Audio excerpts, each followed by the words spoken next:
his recent appointment as Director General, Additional Secretary of the Directorate General of Drug Administration marks a significant milestone in his distinguished career and brings immense pride to the Faculty of Pharmacy and the University of Dhaka family. And now, with great honor and pleasure, I would like to invite our chief guest of today's program, Mr. Mohammad Alamgir Hossain sir, to kindly deliver his address. Mr. Mohammad Alamgir Hossain sir.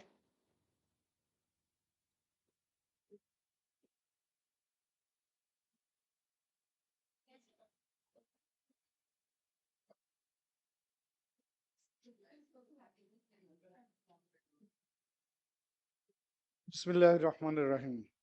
Honorable Chief Patron, though he is absent, Professor Dr. Abdus Salam, he is also my friend, Pro Vice Chancellor, Academic, the Chair of the today's session and Dean, Faculty of Pharmacy, Professor Dr. Muhammad Selim Reza Sir, distinguished industry leaders, participants from JICA, faculty members and dear students, Assalamu alaikum wa rahmatullahi wa barakatuh.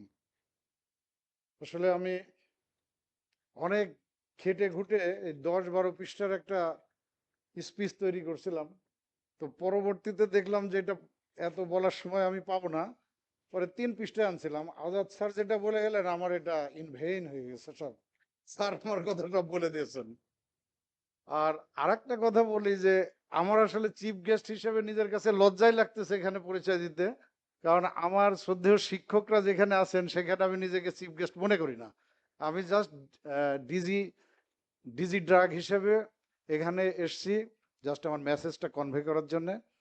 আমি আজকে ভ্যাটারান leaders যারা আছে Pharma মার্কেটে তাদের কাছ থেকে আমি অনেক কথা শুনলাম, অলরেডি আমি স্টেপ নেওয়া শুরু করেছি।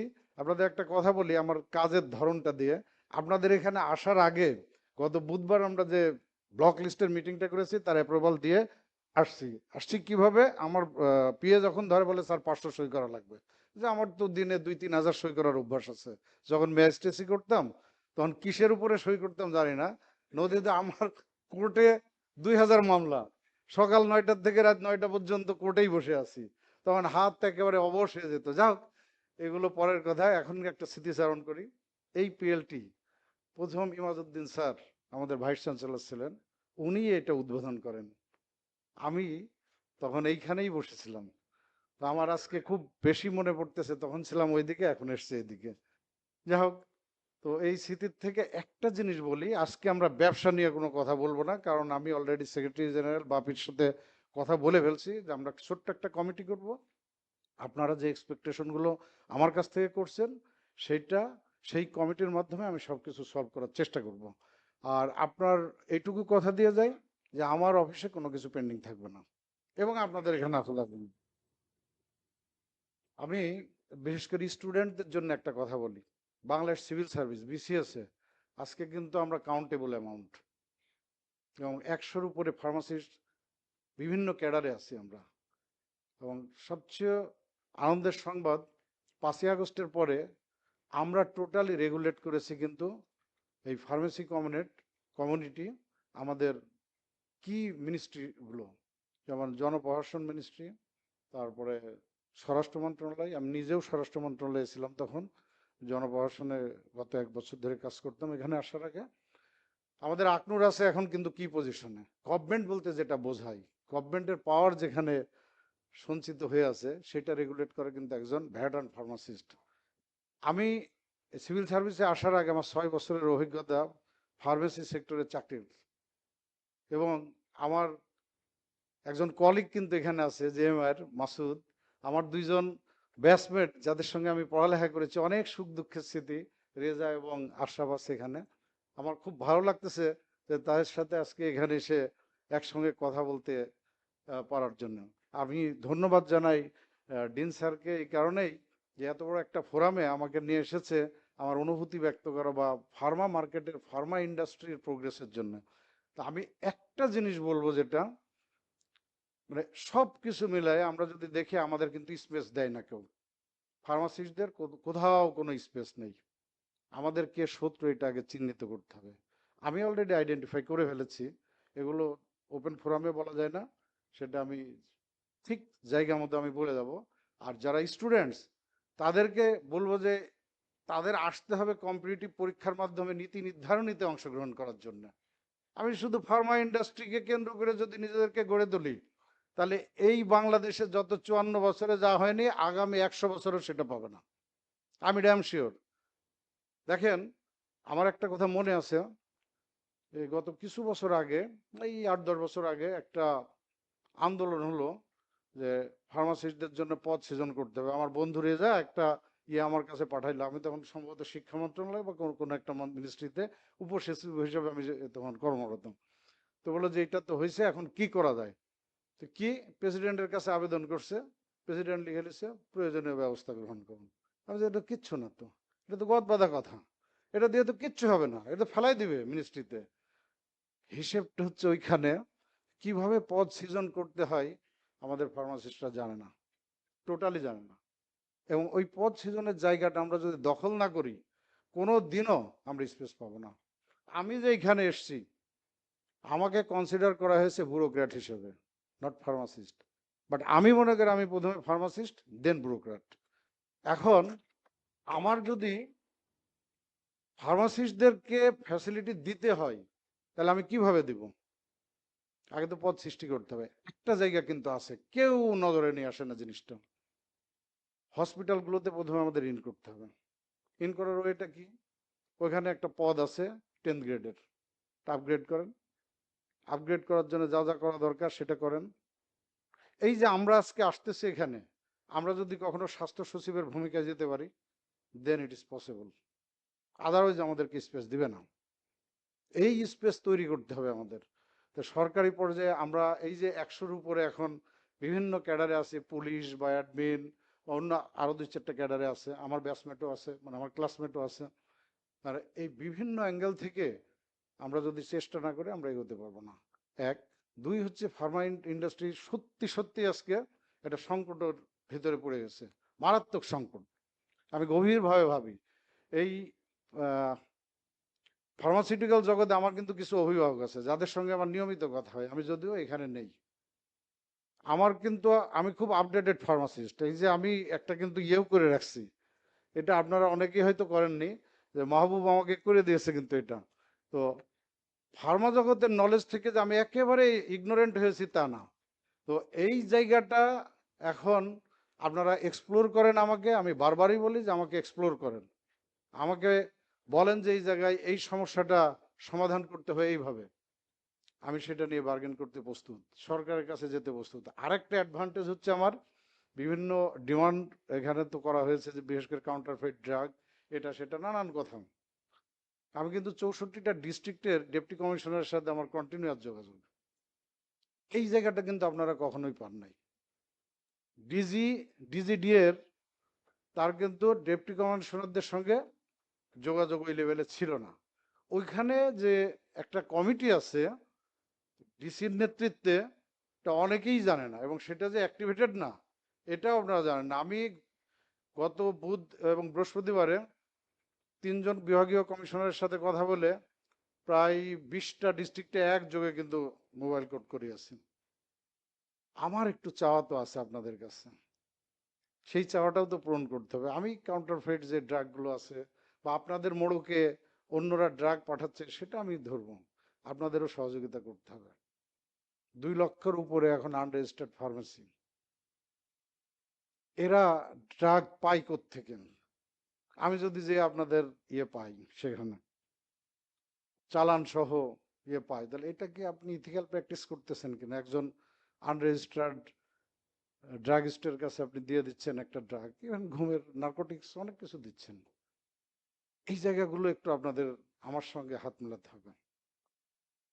এটা যদি করেন আমার জন্য খুব ইজি হয়ে যাবে আপনাদের পথ প্রশস্ত করা। আর আসলে আমরা ট্রিপস নিয়ে খুব বেশি চিন্তিত হয়ে আছি, গভর্নমেন্টেরও তো একটা চিন্তা আছে।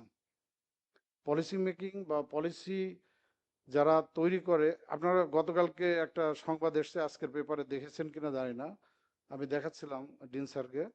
সেটা হচ্ছে ওষুধের ক্রয় ক্ষমতা, এই ওষুধের মূল্য ক্রয় ক্ষমতার ভিতরে আনা হবে, এই মর্মে আমাদের ক্যাবিনেটে ডিসকাশন হয়েছে, যেটা নিয়ে অনেক কথা হলো। তাহলে পলিসি মেকারদের চিন্তা ভাবনাটা কিন্তু আপনাদের মাথায় রাখতে হবে, তারা কি করতেছে বা কোন দিকে যাচ্ছে, সেই জায়গাটা অ্যাড্রেস করতে হবে সম্মিলিতভাবে। এই যে বাচ্চারা যারা এখন লেখাপড়া করতেছে ইউনিভার্সিটি লেভেলে, ওরা কিন্তু এই রেগুলেটরি অথরিটি সম্পর্কে কিছুই জানে না। আমি স্যারদেরকে অনুরোধ করব, লিগাল ইনস্ট্রুমেন্ট যেগুলো আছে এবং ডিজিডি এর সম্পর্কে, ডিজিডি এর কাজ কি, এই সংক্রান্ত কিছু বিষয় যদি কারিকুলামে ইনক্লুড করা যায়, তাহলে তারা এই একাডেমিক লেভেলেই এগুলো জেনে যাবে এবং পরবর্তীতে যখন আমাদের বিভিন্ন সরকারি প্রতিষ্ঠানে চাকরি করতে আসবে, তাদের কাছে এটা ওয়েল নোন হয়ে থাকবে, এই নামে একটা প্রতিষ্ঠান আছে, তারা এইভাবে কন্ট্রোল করে। আমি যখন মাঠ প্রশাসনের চাকরি করতাম, যখন আমি মোবাইল কোর্টে গেছি, ওই ড্রাগ অ্যাক্ট 1940 ওটার উপরই করছি কাজ। কিন্তু ডিজিডি এর কি ফাংশন আমি জানি না তখনও।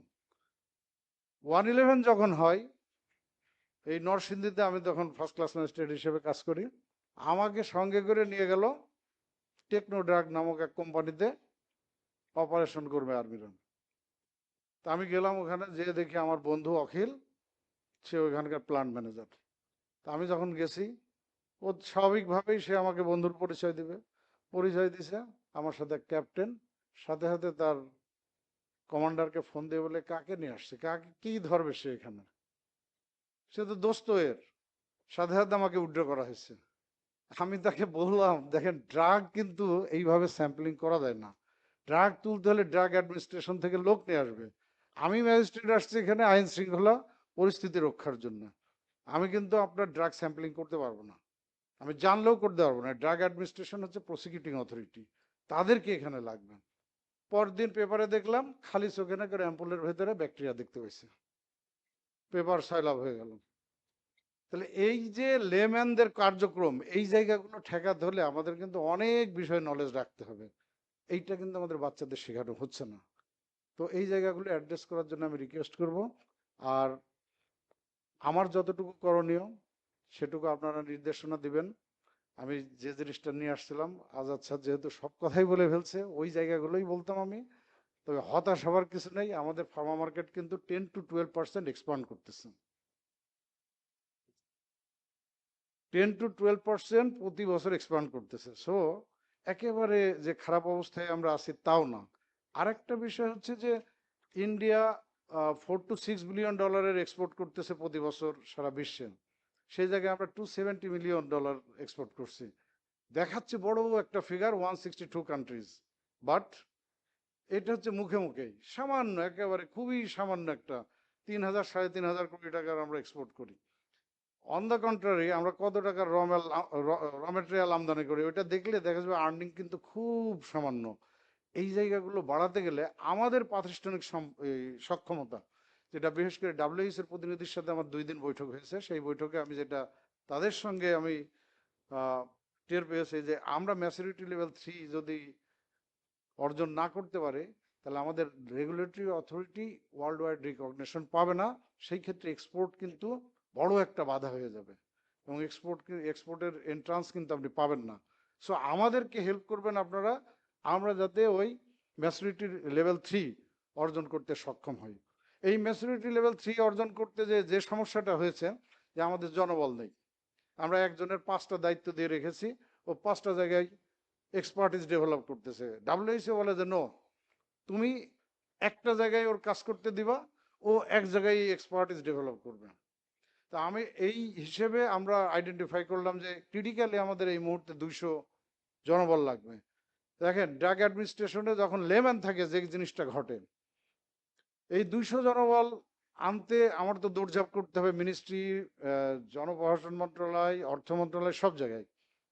এটা আমরা পাঠালাম, আমাদের মিনিস্ট্রি পাঠাইলো জনপ্রশাসনে, তখন জনপ্রশাসন কেটে ওইটা করে দিল 61। এখন শুনি অর্থ মন্ত্রণালয় দিবে 7 জনকে।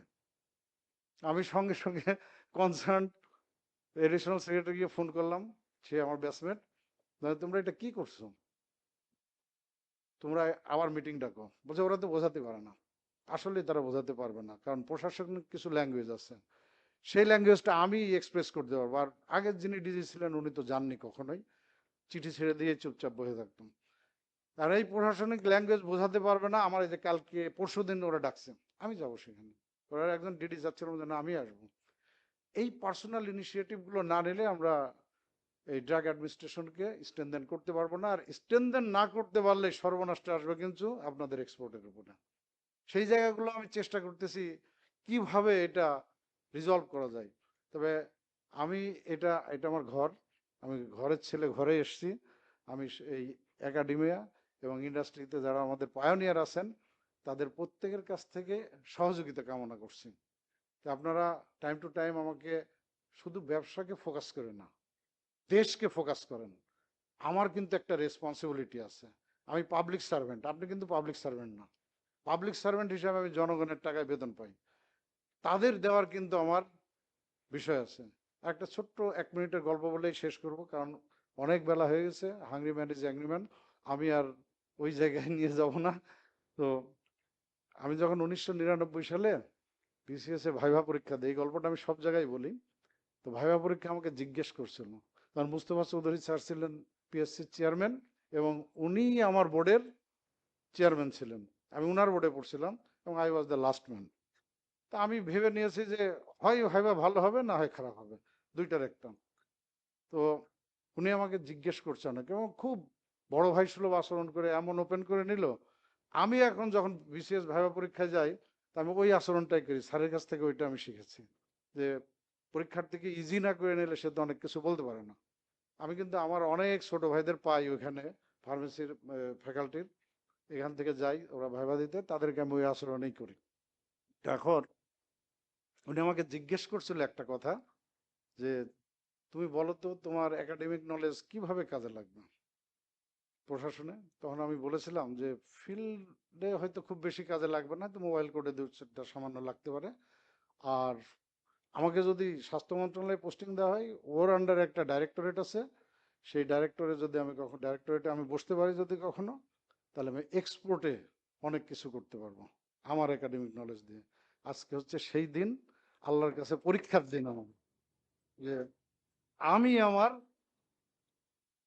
যে কথা বলে এই চাকরি পেয়েছি সেই কথার প্রমাণ যাতে রাখতে পারি।